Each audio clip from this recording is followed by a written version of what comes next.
10h midi, Sud Radio Média, Valérie Expert, Gilles Gansman. Bonjour à toutes et à tous, heureuse de vous retrouver. Nous sommes le mardi 9 janvier. Bonjour oui, Gilles. C'est la 2437e émission. Bravo, l'homme des chiffres. Oui. Et deux invités aujourd'hui, Édouard Falguer, bonjour. Vous êtes directeur affiliation et du développement international de Marécor et de Guinaud. Voilà, deux entreprises de beauté, de c'est le moment d'en profiter si vous voulez avoir des belles jambes. si vous voulez avoir un nouveau gal de vos jambes. Alors vous allez me demander, mais que fait ce monsieur dans l'émission Média ? Eh bien, on va en parler avec Mathieu Bell, directeur des programmes d'Endemol France, puisque Édouard Falguer, on va vous retrouver mercredi soir sur M6 dans Patron Incognito. Tout à fait. J'avoue que c'est assez marrant comme émission parce que une de vos collaboratrices et vous-même, vous vous êtes déguisés. On s'est prêté au jeu, à l'expérience. Voilà, pour aller voir comment ça se passait dans les instituts Marécor, les instituts Guinaud, et puis vous dans l'usine de fabrication.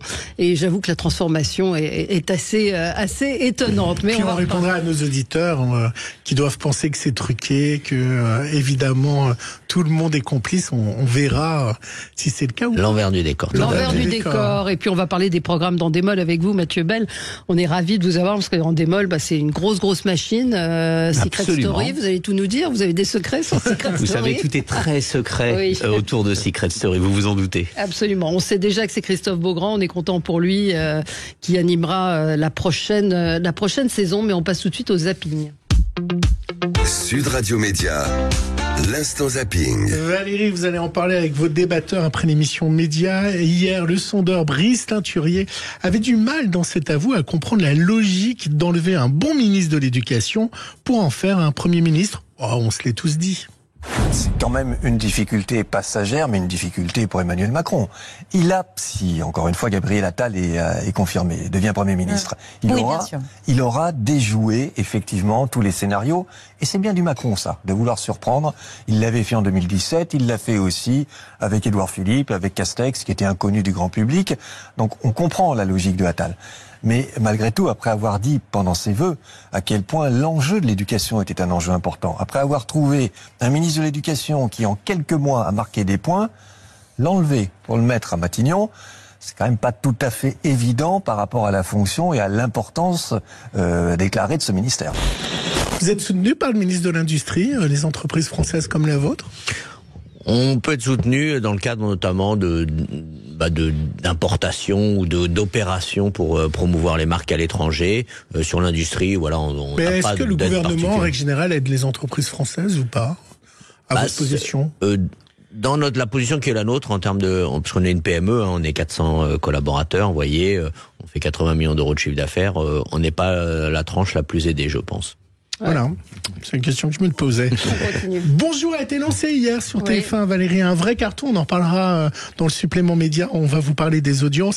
Ça a vraiment été très bien marché. Ça a très bien marché, avec des pics étonnants à cette heure-là. Le but est de battre Télématin, alors ils n'ont pas réussi, mais hier Thomas Soto et Marie Portolano ont refusé de dire bonjour, mais c'était un clin d'œil. Bonsoir à Bonsoir tous. Marie, bienvenue. Bonsoir Thomas, bonsoir à tous. Bienvenue, exactement, première de l'année 2024. On est ravis de vous retrouver déjà. Bonne année à vous. Alors, vous l'avez déjà entendu, mais moi, c'est la première fois que je vous le dis. Donc, bonne année 2024. On en est presque à bonne fin d'année, mais bon. Bon, ça va, on n'est que le 8, on est le lundi 8 janvier et on est ravis de vous retrouver pour 3 heures de direct, de bonne humeur, d'infos, d'actu et tutti quanti. Ça vous fait rire. Je trouve le clin d'œil très drôle, très malin, c'est sûr. On a connu les chasseurs de primes, Valérie. Alors hier, France 2, dans le 20h de France 2, le portrait incroyable d'un hacker chasseur de primes. Alors vous savez ce qu'il fait ? Il passe ses nuits à chasser et à trouver des failles dans des systèmes de sécurité d'entreprise. Ensuite, il les appelle en disant on peut vous hacker. Et il demande d'être payé pour les aider. Mais c'est un Robin des Bois, vous allez voir. Il est de ceux qui parcourent le net sous les radars et en maîtrisent tous les codes. Pseudonyme NinjaSec. Hacker, capable de pénétrer les systèmes informatiques mal protégés. Le principe, c'est de pirater les sites avant les gens qui sont mal intentionnés. Par exemple, je me crée 2 comptes utilisateurs et je montre qu'avec le premier compte, j'arrive à voler les données du second compte. Une fois le bug identifié, le hacker le signale à l'entreprise pour obtenir une récompense. Ça peut aller, le minimum que j'ai reçu, ça doit être 50 euros. Et le maximum, c'est 31 000. Ça représente beaucoup de travail ? Ça représente beaucoup de travail, ça représente des mois de travail. Et la récompense dépend de la criticité du bug qui a été trouvé. Si le bug est grave ou non. Voilà. Vous êtes un peu chasseur de primes. Exactement. Incroyable. Ça vous est déjà arrivé ? Honnêtement, non. Non, vous Voilà. êtes bien protégé. On subit comme tout le monde des fois des intrusions ou des attaques, mais qui vont jamais beaucoup plus loin. Ouais. Mais c'est incroyable comme sujet, parmi les nouveaux métiers. Elle avait signé la pétition du Figaro parmi des grands noms du cinéma. Vous me voyez venir ou pas, non? Affida Turner est revenue dans Touche pas à mon poste sur son engagement pour Gérard Depardieu. Je sais que vous aimez Affida Turner. Et vous allez voir, elle a reproché avec un langage fleuri ceux qui se sont rétractés. Vous, Affida, vous n'avez pas fait de rétropédalage en revanche. Je ne change jamais mon fusil d'épaule. Au jour d'aujourd'hui, les gens n'ont plus de dignité et n'ont plus de couilles. Vous voyez ce que je veux dire? Parce que tous les gens pensent à leur beefsteak. Moi, je défends, c'est un citoyen. Laissons faire la justice. Pourquoi un tel lynchage? C'est un coupage de tête. On le crucifie avant que la justice ait fait son devoir. Vous voyez ce que je veux dire? Je n'aime pas la justice parce que moi-même, j'ai été victime. Laissez-moi terminer la sentence. Moi-même, j'ai été victime d'injustice. What the fuck? Happy New Year's. Joyeuse fête. Voilà. Oui. Je savais que ça vous ferait râler. Non, il y a nos auditeurs qui nous signalent une séquence hallucinante. Où elle est tombée. Avec... Non, pas du tout, avec l'ancien garde du corps d'Alain Delon aussi. Ah oui, il y avait ça aussi. Oui. Mais le problème, c'est que j'ai trouvé qu'il était télécommandé par Anouchka et ça se sentait énormément et c'était un peu litigieux, je trouve, de passer l'extrait. A été publié hier par le SNEP, vous savez, c'est le syndicat des éditeurs phonographiques, le classement du top 10 des ventes albums en 2023. Alors moi, je vous ai mis le top 5 des plus grosses ventes racontées par BFM. Voilà les titres qui sont le plus vendus en album en France en 2023. Werenoi, Hamza, Florent Pagny, voici le top 10 des meilleures ventes d'albums de 2023. Précision, le syndicat Quand qu'il s'éteint de Jul, 5e Lien du sang de SDM, 4e Mélo de Tiakola, 3e Eni de Nino, 2e Sincèrement de Hamza et le numéro 1 Carré de Werenoi. On note encore cette année l'hégémonie du rap avec 8 albums dans ce top 10. J'ai pas beaucoup d'attaches, j'ai même pas besoin de frères, je suis un mec solidaire. On est très solidaire, on est comme les gitans, on est très solidaire. Alors c'est quoi votre préféré? SDM, Lien du sang, Mélo avec Tiakola, Hamza avec Sincèrement ou avec Carré? Je connais pas. C'est incroyable le décalage entre ce qu'on voit par exemple dans les émissions de variété ou en télé et le rap qui est là. Qui est aujourd'hui, même quand on voit la programmation de Bercy ou du Zénith, avec des artistes qu'on notre génération ne connaît pas forcément. Pourquoi pas d'émissions de rap ou vous les connaissez déjà? Oui, je les connais parce que j'ai des ados qui écoutent cette musique-là. Donc pourquoi ils passent pas en télé? En fait, vous savez, c'est très compliqué de faire j'ai envie de dire, le linéaire, malheureusement, n'a pas tout à fait le même public qu'un public plus niche et plus spécialisé. On voit le succès sur des plateformes de type Nouvelle École. Il y a une vraie demande sur ça, parce que c'est vraiment ce que les jeunes écoutent.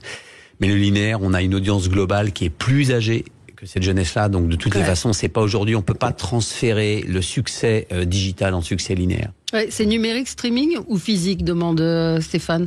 C'est les ventes d'albums. Vente d'albums. Donc c'est physique. Bon, c'est physique. Donc effectivement, je suis bien content de ne plus avoir la télé. Bah non, mais ça passe pas à la télé justement ça. C'est fini, zapping? Ben oui, je sais. Oui, c'est la musique, c'était court. On se retrouve dans un instant.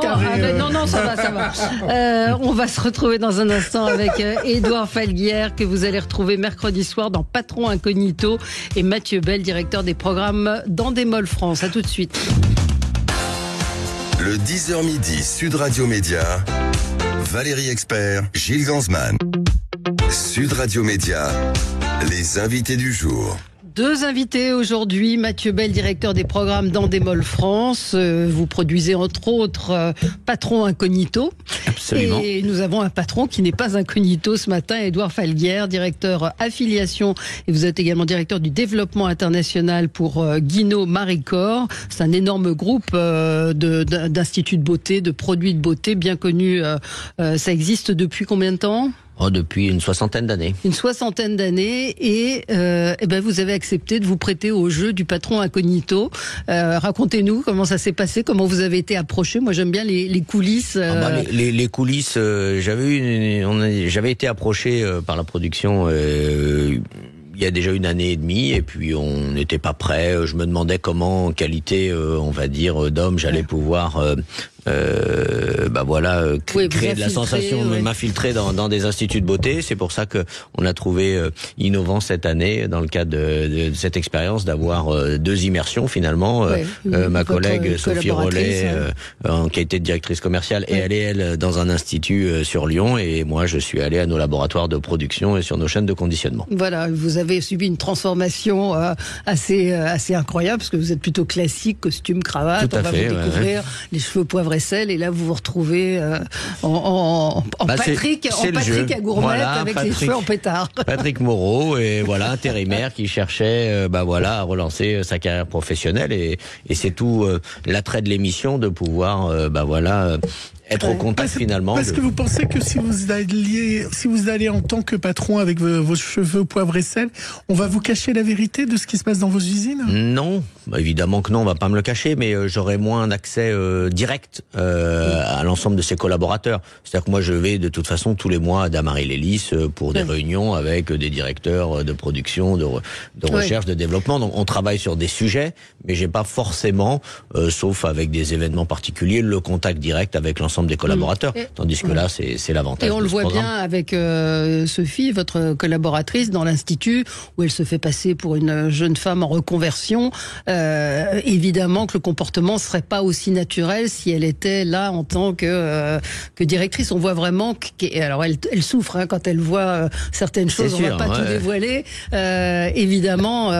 C'est l'intérêt vraiment de cette expérience pour nous, que ce soit Mais ça peut être pardon, casse-gueule, ça peut être risqué. Il y a un auditeur, Stéphane, qui dit il faut bien choisir l'entreprise avec qui vous faites l'émission, car une mauvaise entreprise, ça risque de faire des dégâts pour l'image. Est-ce qu'il y a eu des séquences coupées? Alors c'est peut-être vous qui allez pouvoir répondre, Mathieu Bell. Non, il n'y a jamais de séquences coupées. La réalité, il y a du montage, mais oui, bien sûr qu'il y a du montage, mais non, d'abord on choisit des entreprises dans lesquelles les choses fonctionnent assez bien. On va pas chercher des entreprises qui sont vraiment dans une très très grosse difficulté. Oui, c'est pas cauchemar en entreprise, c'est ça, c'est absolument pas rien à voir. L'histoire de ce programme, elle est assez intéressante. Elle a tendance à réunir 2 pôles qui, en général, ne sont pas en contact, c'est le pôle, on va dire, du patron et des responsables, et le pôle des employés. Et ça, c'est une histoire que tout le monde comprend et que tout le monde adore, parce que finalement, tout le monde aime, ou en tout cas fantasme, une forme de reconnaissance sur le petit métier qu'il fait dans n'importe quelle entreprise, et le programme permet ça, tout d'un coup de connecter 2 mondes qui sont pas, malheureusement, toujours suffisamment connectés au sein des entreprises. Alors, comment sont choisis les employés auxquels le patron va être en contact? En fait, nous, on identifie, nous producteurs, donc là, il y a un casting qui est fait dans l'entreprise. Bien sûr, il y a un casting qui est fait dans l'entreprise. En fait, on identifie d'abord les corps de métiers différents. Il y a plusieurs immersions au sein du programme. On va pas raconter 3 fois la même histoire. On a besoin je dirais, que le patron soit mis à l'épreuve dans des situations différentes. Donc, on identifie ensemble les différentes immersions possibles. Et puis après, à l'intérieur des différents entrepôts, on va caster, entre guillemets, on va rencontrer les employés pour imaginer, quelle serait la personne la plus apte. Et imaginer aussi le scénario qui va faire que le patron va être incognito et que les collaborateurs vont plonger dans la libye. Plonger et pas du tout se douter de ce qui est en train de se passer. Quand je disais ces casse-gueules, ils peuvent mal le prendre, non? Comment ça se passe une fois qu'ils découvrent? Enfin, on le voit dans l'émission. Mais là, pour nous, après, dans notre cas, personne ne l'a mal pris, au contraire. Que ce soit la responsable de l'Institut de Lyon, sa première réaction était d'avoir des larmes, d'avoir appelé sa maman pour lui dire je vais passer à la télé. Nos collaboratrices au laboratoire, elles étaient évidemment ravi d'avoir été choisi parce que effectivement c'est que je fais bien mon travail. Est-ce que c'est pas injuste parce qu'à la fin, c'est dans le programme, il y a toujours une mise en valeur de la personne qui a pu réclamer des choses qui ne se passaient bien dans l'entreprise, mais finalement il y a qu'elle qui est récompensée alors que peut-être il y a d'autres employés qui sont dans la même détresse, qui ont des mêmes histoires de famille avec leurs enfants, leurs parents et qui eux, comme ils n'ont pas été au contact avec vous dans ce programme, n'ont pas vu leur rémunération augmenter ou autre. Est-ce qu'il n'y a pas une forme d'injustice avec ce programme? Non, et puis surtout ce que les gens réclament, c'est pas fort. Enfin, il y a cette partie rémunération, mais qui est très peu abordée finalement. C'est surtout la reconnaissance ou même la qualité globale du travail. C'est-à-dire qu'ils se sentent effectivement quand ils sont quand on parle de la découverte un petit peu, ils réclament quelque chose, mais pour l'intérêt de tous. Si on va effectivement sur la chaîne de conditionnement, Angélique, elle dit vous m'avez choisi, mais du coup, moi je voudrais que on ait des tablettes pour tout le monde pour faciliter le travail. Oui, tout à fait, ça a été mis en place parce que si vous voulez, c'est ce type de dysfonctionnement qui sont peut-être connus de la plupart des personnes, mais qui ne sont pas revenus. Et donc, si je peux accélérer la mise en place de choses qui peuvent être très basiques, mais qui vont changer donc, finalement. D'autres employés ont bénéficié de ce qu'elle avait. Voilà, elle a demandé des tablettes parce que c'était compliqué de savoir, parce que dans le cadre du contrôle qualité, il faut être un peu équipé. Un deuxième téléphone parce qu'il y en a qu'un dans la salle de production et qu'on est obligé de rechercher aussi l'appareil où il est. Enfin, des petits basiques comme ça, sur lesquels on se rend pas compte, et c'est la richesse de cette expérience de pouvoir me permettre d'avoir des. C'est souvent, je me permets juste, c'est souvent une démarche que les patrons aiment bien, c'est que parfois, vu les responsabilités, ils sont un peu déconnectés, je dirais, du détail du travail des employés. Et l'exemple d'Édouard est flagrant, c'est que tout d'un coup, des petites choses, des fois, peuvent être aménagées assez simplement. Et en fait, ça change réellement, je dirais, amenuise la pénibilité, des fois, du travail que font les gens. Donc, et puis, en institut, elle découvre aussi les points d'achoppement. C'est-à-dire que vous avez choisi un institut qui ne fonctionne pas très bien. Tout à fait. Et vous ne comprenez pas pourquoi. Et donc, le fait d'aller comme ça, mais vous auriez pu envoyer, moi, je veux bien faire client mystère, si vous voulez. Alors, on a des clients mystères qui nous font des beaux rapports. On a des clients mystères, on a nous-mêmes nos formatrices, nos animatrices, parce qu'on en a une vingtaine en France qui visitent mais c'est pas la instituts. Même chose, mais c'est pas la même chose, vous voyez. L'œil, effectivement, tout de suite, un peu expert de Sophie Rollet, notre directrice commerciale, ou de moi-même quand on y va. Voilà, on va détecter des choses. Vous avez un œil différent. Après, Sophie, en étant au contact finalement de Manon, l'esthéticienne responsable, voilà, elle a vu un peu son tempérament, son organisation. Oui, mais alors Manon, elle a voulu être toute gentille, elle a offert des échantillons au lieu de faire une vente, mais ça part d'un bon sentiment. Vous avez envie d'arnaquer la clientèle, c'est ça? Non, mais disons que là, la cliente, elle était très positive sur. Oui, elle a dit je voudrais le soin des yeux. Je voudrais le produit, et puis là, c'est pas vraiment, c'est un peu un refus d'obstacle, comme on l'a dit dans l'émission, mais voilà, c'est une occasion manquée. Alors ça peut arriver.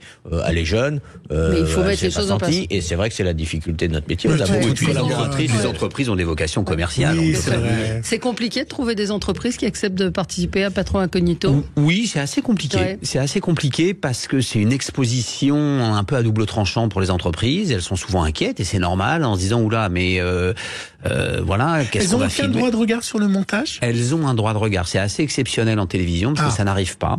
Mais on fait toujours un visionnage avec le patron une fois que le programme est validé par la chaîne et monté. Ne serait-ce que parce que des fois, il y aura jamais des choses trash. Il y aura, non, mais par contre, des choses trash. D'abord, nous, on n'en filme pas. On choisit pas des entreprises pour chercher des choses trash. Par contre, on assume, et le patron, ça fait partie du deal qu'on a avec lui au départ. On lui dit, on est aussi là pour montrer les dysfonctionnements de l'entreprise. On n'est pas là pour faire un public reportage sur, non. On est là pour aller au contact des gens, on raconte une histoire humaine, mais je veux dire, forcément, ça grippe de temps en temps parce que les process sont pas toujours hyper bien appliqués, etc. C'est une émission qui existe à l'étranger, c'est un format américain, et une auditrice américaine me dit aux États-Unis, c'est le gros lot si on passe dans l'émission, genre on a les frais de scolarité universitaire payés, des croisières. Ah bon ? C'est vrai ? Alors en France, aux États-Unis peut-être, voire sans doute. En vrai, je sais pas. En France, c'est évidemment pas le cas. Non, en France c'est pas le cas. Mais c'est un programme américain qui fonctionne bien là-bas. Oui, qui fonctionne bien. Après, la télé, le divertissement aux États-Unis, il est XXL, donc. Oui, on a affaire à des choses, des fois, on se demande un tout petit peu si c'est réel ou si c'est complètement scénographié. C'est un peu le problème qu'on peut avoir avec la... Est-ce que vous avez proposé à Nicolas de Taverneau d'être incognito à M6? Non, je ne l'ai pas fait. On pourrait le faire, je suis pas sûr qu'il accepte. Non, mais pas sûr. quoi qu'il a rien à cacher, donc il pourrait tout... Mais ça serait rigolo. Ça serait très rigolo. Après, je pense qu'il serait reconnu. Ouais. Il a quand même un physique... Exactement. Parce que, mais cela dit, vous, c'était assez... vous avez testé auprès de votre patron, Edouard Falguière, ça fonctionnait. Du grand patron. Votre femme, elle était pas très sûre que vous arriveriez à être incognito, ouais, tout à fait. J'avais profité de l'été pour un peu changer mon apparence avec une barbe et voilà. En général, c'est ce qu'on demande au patron. On anticipe un petit peu le tournage en disant laissez-vous pousser la barbe pour avoir quelque chose d'assez naturel. Le but, c'est pas d'aller juste accrocher 2-3 postiches sur... Deux commentaires. Comment un patron se remet en question après avoir vécu cette expérience? Qu'est-ce que ça a changé chez vous? Ça a pas changé parce que moi, naturellement, je vais déjà au laboratoire, je visite toutes les semaines mes partenaires dans les instituts de beauté sur toute la France, mais ça a changé sur l'attachement. Si vous voulez, je me suis vraiment rendu compte de l'attachement de l'ensemble de ses collaborateurs à la marque et à la société. Et si vous voulez, c'est un peu galvanisant pour moi de continuer d'avoir beaucoup d'énergie pour me battre en qualité, on va dire, de premier représentant de l'entreprise, pour aller à la conquête de nouveaux marchés, de continuer de développer les affaires, pour ces collaborateurs qui ont des jobs difficiles, à la production, au conditionnement. Mais est-ce que vous imaginiez à la fois le drame que certains vivent dans leur vie et ils vont travailler pour travailler, mais que derrière, sans vraiment... faut garder quand même le suspense du programme et de l'émission, mais quand même une dame qui va vous raconter que sa fille a voulu se suicider et a sauté du balcon et elle continue à venir travailler dans votre entreprise. Ça, c'est effectivement un drame personnel important. C'est une séquence très forte, je pense, du programme. Et c'est vrai que ça, c'est plutôt des événements qui restent un peu cloîtrés dans les services RH de l'entreprise parce que les gens en parlent pas. Et là, spontanément, vous voyez, elle se livre, un intérimaire. Comme ça se voit sur votre visage que c'est un peu troublant parce que et déjà, elle me parle d'autres difficultés avant, et ça, c'est la couche complémentaire. Est-ce que vous avez prévu un visionnage d'entreprise pour demain soir? Comment ça va se passer? On a proposé, de pouvoir effectivement certains collaborateurs. Salariés. Il y a combien de collaborateurs dans le groupe Guinaud? On est 400, mais on est sur deux sites, le site de production à Damary-les-Lys à côté de Melun, et puis notre siège social à Neuilly. Ah ouais. Et donc il y a une projection ou pas? Non, les gens vous regardent. Vous avez fait un communiqué? Comment ça s'est passé la communication dans l'entreprise? On en a parlé évidemment à notre réseau de franchise, dès qu'on a pu, parce qu'il y a des notions de confidentialité aussi.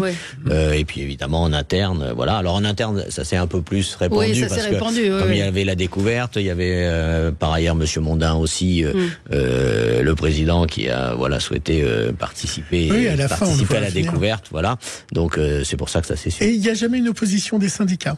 Non, nous on a des syndicats qui sont très coopératifs dans l'entreprise. On est, je vous dis, ce statut vraiment de PME, de TI, entreprise intermédiaire. C'est une entreprise relativement familiale. On doit garder cet esprit. Et Mathieu, dans d'autres entreprises, vous passez parfois par les syndicats, vous leur demandez leur autorisation ou pas, ou il y a des oppositions de syndicats? Alors nous on passe pas en direct avec les syndicats, nous on passe avec la direction de l'entreprise. On parle beaucoup avec les services de communication et de marketing, et si on doit expliquer les choses aux syndicats, on le fera absolument volontiers. Nous, on est très transparent dans notre démarche. Donc non. Et puis si l'entreprise veut pas le faire, l'entreprise veut pas le faire. Après tout, elle est libre. On se retrouve dans un tout petit instant sur Sud Radio. On va parler également des nouveaux programmes dans Démol avec vous. À tout de suite. Sud Radio, le 10h midi média. Valérie Expert. Sud Radio, le supplément média.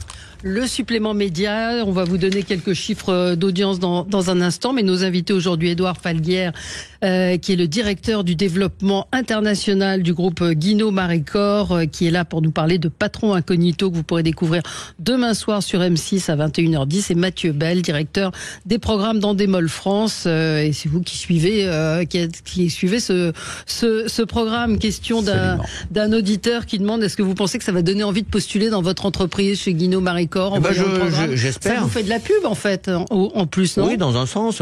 Nous, on n'avait pas peur de démontrer, on va dire, l'envers du décor. Et après, j'espère que ça donnera des vocations, surtout à ces jeunes filles esthéticiennes ou qui cherchent effectivement des débouchés dans l'esthétique. L'entreprise ne paye rien à Endemol et à la production. Et ne paye rien, il n'y a aucun échange d'argent, tout à fait. On va écouter la bande-annonce. Sur M6. Notre entreprise a une position de leader sur le marché de la beauté professionnelle. Cette semaine, ce n'est pas un, mais 2 patrons qui vont se mettre dans la peau de leurs employés. C'est vrai que ça change. En route pour aller sur le terrain. De la fabrication. T'es chaud, si je fais ça 2 heures. Tu cries au secours, on arrive. À la distribution. C'était la catastrophe. Ils vont découvrir les coulisses de leur entreprise. Là, c'est lunaire. Patron incognito, mercredi à 21h10 sur M6. Voilà, on rappelle, on le disait à la coupure pub, c'est pas cauchemar dans l'entreprise, c'est un programme de divertissement, il y a beaucoup de... C'est assez ludique, c'est assez marrant. Si, c'est un peu cauchemar quand les patrons essayent de visser les bouchons sur... Un cauchemar pour moi. Il y a des bons moments aussi parce que on apprend à mieux connaître ses collaborateurs et finalement il y a des... c'est incroyable de visser en temps réel les il y en a bouchons. 30 par minute, donc il y a une dextérité particulière. Et c'est vrai qu'on se rend pas compte parce que moi, ces opératrices de chaîne me disent moi je suis tellement content quand je vois les produits sur les linéaires, etc. Je me dis c'est moi qui les fais, mais c'est vrai qu'avant il y a des tâches manuelles et il y a des tâches effectivement. Faut dire que c'est fait en France, que c'est une entreprise française, entreprise familiale. Ouais, tous nos produits sont produits à Damary-Lélis. Sont français et fabriqués et produits en France aujourd'hui. C'est important de le dire. Gilles, on va vous poser des questions quand même sur Endemol puisque vous êtes là. Secret Story. C'est quand? Vous savez, sur Secret Story, tout est très secret. Je vous le disais forcément. Non, bien sûr, on est en train de travailler sur le retour de cette marque emblématique. On a affaire à quelque chose d'extrêmement populaire, assez intact, alors que ça fait un moment que ce programme n'a pas été à l'antenne. Ça fait combien de temps? Ça fait à peu près 2015. 2015. Donc voilà, c'est une marque très forte, parce qu'on a l'impression que c'était il n'y a pas si longtemps que ça. Et on s'en rend compte parce que dès qu'on anime un tout petit peu les réseaux, sur 2-3 signes, mais vraiment des fois pas grand-chose, ça s'enflamme immédiatement. C'est vraiment une matière que les gens attendent, une matière quasi nostalgique pour les gens. C'est vraiment un marqueur fort. Et j'en veux pour preuve les appels à casting qu'on a lancés il y a pas si longtemps. Il y a peut-être un peu plus d'1 mois. Et on a déjà plus de candidatures que sur la Star Academy. Incroyable. Ça montre à quel point il y a, je dirais, toute une génération, mais même jeunes qui n'ont pas forcément connu Secret, qui ont envie de participer à cette aventure. Faut avoir quoi pour être choisi? Ça, c'est les secrets du casting. Vous savez que la réponse à 2 balles. Même moi, je n'ai pas accès au casting parce qu'en fait, oui, on est sur des protocoles de confidentialité extrêmement élevés sur ce programme parce que forcément, ça crée beaucoup d'attentes.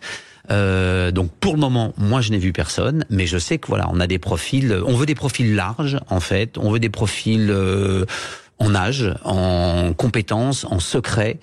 C'est quoi le plus important? C'est le secret ou c'est un ensemble? En vrai, c'est un ensemble, c'est les deux. Et on a des profils assez complémentaires sur le sujet. Enfin, on veut des profils assez complémentaires sur le sujet. C'est ce que dans la déclaration d'Ara Aprikian il y a quelques jours, en dehors de parler de Christophe Beaugrand, on travaille vraiment avec TF1 pour avoir un show large, familial. Oui, feel good. Exactement. C'est ce qu'il a dit dans l'interview. On a envie d'un grand jeu. Dans la tribune du dimanche. Et pas trash comme l'est aujourd'hui la télé-réalité. Exactement. On est de moins en moins comme ça. Je crois que c'est plus tellement l'attente. Ça, c'était, vous savez, il y a plusieurs générations de programmes de télé-réalité. Je pense qu'on a dépassé cette génération-là, un peu trash, un peu clash. Aujourd'hui, beaucoup. Non, il y en a encore beaucoup. Il y en a. En tout cas, nous, on veut quelque chose de plus large, qui s'adresse à tout le monde, et voilà. Et ça sera, il y aura un prime ou pas alors? C'est en discussion pour le moment. Ça, c'est compliqué, Parce qu'on dit qu'il y aura un super vendredi, mais pas forcément du prime. Il y aura de toutes les façons un grand kick-off obligatoire pour relancer la marque et envoyer pour les nouveaux signaux et pour tout ça. Le carton d'Endemol en ce moment, c'est la meilleure boulangerie de France, saison 11. Ça a démarré hier, 18h30. C'est vraiment une marque. C'est vraiment une marque patrimoniale pour nous et pour la chaîne. Il n'y a plus Norbert. Il y a plus Norbert, mais il y a Noémie, il y a Bruno, et cette année, il y a Michel Saran qui a rejoint nos jurés. La boulangerie, c'est vraiment un programme qui a évolué. D'abord 11 saisons, c'est assez ahurissant. On est le seul pays au monde où on a un programme sur des boulangers quand même. et en vrai, je crois que vraiment le sel de ce programme, c'est la manière dont on visite notre pays. On visite la moindre localité, on profite, je dirais, de tous les trésors du territoire, et évidemment on met en lumière un artisanat que sont nos boulangers. C'est quelque chose de totalement... Et ça, c'est une création française? Non, c'est un format anglais à l'origine, vous voyez. Mais qui a pas survécu à l'époque en Angleterre, et qui chez nous est évidemment En fait, je pense qu'on a trouvé, ça résonne avec... Les Français ont un rapport particulier avec le pain. C'est notre fierté nationale, le pain, c'est notre patrimoine à nous, et l'idée de mettre en valeur le travail des boulangers, je pense que c'est un truc qui parle à tout le monde. Oui, mais est-ce qu'aujourd'hui... Je vous ai posé la question hors antenne. On peut avoir de nouveaux formats qui ne sont pas des formats qui ont déjà fait leurs preuves à l'étranger. On voit qu'il y a quand même beaucoup, on s'appuie beaucoup sur, on pense à Lego Master, Massinger, enfin des programmes qui existent déjà, des marques qui existent déjà. Est-ce qu'aujourd'hui, quelqu'un vient vous voir en vous disant j'ai une idée géniale d'une émission, ça marchera pas? Ah bah si elle est géniale, ça marchera. Oui. En fait, non, mais c'est un peu ce que disait Nagui quand il a lancé ses plusieurs émissions. C'est difficile aujourd'hui, en tout cas ailleurs que sur le service public, d'arriver à innover, à proposer des formats français créés. Je pense pas forcément que ça soit difficile, mais c'est plus rare, c'est sûr. Le sens du marché aujourd'hui, c'est de rassurer les diffuseurs. Les diffuseurs, ils ont des taux d'attaque assez forts vis-à-vis du digital et tout. Ils veulent des marques rassurantes. On est dans une période où la nostalgie est très forte en télé, et on préfère se rassurer avec des grandes marques historiques et qu'on a envie de retrouver. La nouveauté paye plus difficilement. Quel programme d'Andemol à l'étranger cartonne qu'on n'a pas encore vu en France? C'est une bonne question. Et heureusement, il y a des bonnes questions. Non, mais je pense que notre catalogue... Il n'y a pas un programme en ce moment d'Andemol qui pourrait arriver dans 1 ou 2 ans, qui cartonne? Non, après nous, évidemment, on a une veille interne qui fait que toutes les nouveautés qui sont mises sur le marché, elles sont immédiatement, j'ai envie de dire, dépouillées et adaptées pour les diffuseurs. On n'est pas à l'abri, en effet, d'avoir des nouveautés qui débarquent, mais c'est sûr que de toutes les façons, il y aura toujours... On privilégiera toujours les formats plutôt que les créations. Il y a les reines de la mécanique. Il y a les reines de la mécanique. Voilà une création. Ah, c'est une création française, les reines de la mécanique? C'est une création française. C'est une création Andemol pour RMC. Racontez-nous, ça arrive après-demain. Le 10 janvier, sur RMC Découverte. Absolument. Et c'est des femmes qui font de la mécanique. C'est des femmes qui font de la mécanique. En fait, il y a un topic sur RMC qui marche très fort. Tout ce qui est lié au moteur marche très fort. Nous, on a voulu amener ce twist un peu différent pour montrer qu'il y avait des femmes qui exerçaient ce métier et qui le faisaient très bien. C'est un peu on avait envie de créer des héroïnes, des Avengers de la mécanique, avec un point de vue un petit peu décalé par rapport à ce qui se fait d'habitude. Et comme on est en saison 2, c'est-à-dire que la saison 1 a très bien marché, donc on est très content. Et franchement, elles sont super. On n'élude pas la problématique d'ailleurs de ces femmes qui expliquent elles-mêmes qu'elles ont un petit déficit de confiance vis-à-vis des clients. C'est-à-dire que quand on va dans un garage ou dans quelque part et qu'on voit une femme qui va s'occuper du moteur, majoritairement, malheureusement, les gars se disent vous êtes sûr que vous êtes compétente pour faire le job? La réalité, c'est qu'évidemment, elles le sont. C'est la même chose dans les instituts de beauté? C'est l'inverse. Oui, c'est ça. C'est l'inverse. Nous, 100% de nos collaboratrices sont des femmes. On a un ou 2 hommes vraiment esthéticiens, mais c'est très rare. Et nous, 100% de nos exploitantes d'instituts de beauté sont des femmes, notamment dans notre système de franchise. Vous pensez que vos clientes ne seraient pas rassurées par un homme Je ne veux pas vous dire qu'elles seraient pas rassurées. Ça existe, mais ça reste pour l'instant une portion très faible et incongrue. Tout à fait. Il y a une auditrice qui a un concept pour vous, une émission où le politique doit travailler réellement. Ce serait marrant, ça ferait un carton. Je pense que ça ferait un carton. Je suis pas sûr qu'on obtienne l'accord des politiques pour le faire, mais nous on serait ravis. Vous les mettez à l'usine, exactement. Vous les envoyez, on les envoie chez Maricor, Guinaud un peu. Dame-Marie Lélis pour visser les bouchons, ça pourrait faire quelque chose. Ça pourrait être un truc très très savoureux. Parce qu'en général, ils passent, ils ont les mains dans le dos, ils regardent, mais effectivement, c'est un concept de français. Toujours chez Andemol, on parle du nouveau casting de LOL aussi, qui est une vraie marque qui cartonne, qui vous pouvez nous annoncer dans LOL. Ça a été un peu publié, ça a été annoncé. Est-ce que tous les noms sont vrais? En fait, la communication officielle de LOL se fera la semaine prochaine et je vais laisser Amazon la faire. Voilà, comme toujours, aujourd'hui, c'est vrai que LOL est un programme très regardé. Les castings sont très très prestigieux d'année en année. Donc c'est très cher. Et oui, forcément, mais quand on... Ils ont été augmentés, les stars? Non. Ils sont passés à 4 millions? Non, personne n'a été augmenté, mais c'est sûr que quand on travaille avec des talents qui sont très référencés, très connus, forcément, voilà. Vous pensez que ces salaires sont mérités, plus sérieusement? Moi, je crois que... Même si je vous mets dans une position difficile comme question. Non, je pense qu'on n'est pas sur une histoire de mérite avec les salaires. Il y a un moment donné, ce qui fait venir les gens sur une plateforme, c'est aussi ces énormes stars. Thomas Dubois disait un truc très clair. Qui est le patron des programmes absolument d'Amazon, qui disait à un moment donné, il y a un effort à faire pour aller jusqu'à la plateforme Amazon pour consommer des programmes sur Amazon à l'heure du linéaire et du digital. Donc il faut afficher quelque chose d'exceptionnel. Il faut faire événement systématiquement. Bon quand on réunit la somme de talents qu'on réunit sur LOL, on est complètement dans cet objectif. Vous regardez quoi à la télé? Vous avez le temps de la regarder? Pas toujours. Je suis, comme tout le monde, un consommateur de médias, mais sur plateforme ou TV plus traditionnelle, radio, voilà. Bon, écoutez Sud Radio. Aussi. Alors, on vous retrouve demain. Chose promise, chose due. Rapidement, les audiences, effectivement, des 2 nouveaux programmes d'hier. Voilà, il faut noter que ça a été un énorme carton. Je suis en train d'allumer mon téléphone pour les auditeurs. Pour les audiences. Donc, je sais pas, je l'avais éteint pour pas que ça fasse du bruit, voilà, mais je vais vous donner les audiences dans un instant. Eh ben, je vais vous les donner pour Plus belle la vie, donc qui a été diffusée tout de suite après le journal de TF1. 44% d'audience sur les ménagères de moins de 50 ans. C'est juste exceptionnel. Femmes responsables des achats. C'est énorme. 29% de part d'audience sur les 4 ans et plus. Il y a eu un pic à 4,5 millions au début de l'épisode et à la fin du JT de 13h. Et puis la rediff, il y a une rediff sur TFX, 427 000 téléspectateurs.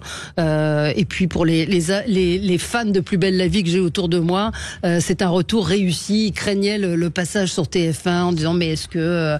Et en fait, ça fonctionne très bien. On est à plus de 4 millions à cette heure-là, c'est juste incroyable. Hein. Vraiment, c'est un vrai carton de Plus belle la vie. Bonjour, donc la nouvelle émission matinale de TF1, Burrus Toussaint, hier a rassemblé 512 000 téléspectateurs pour la première.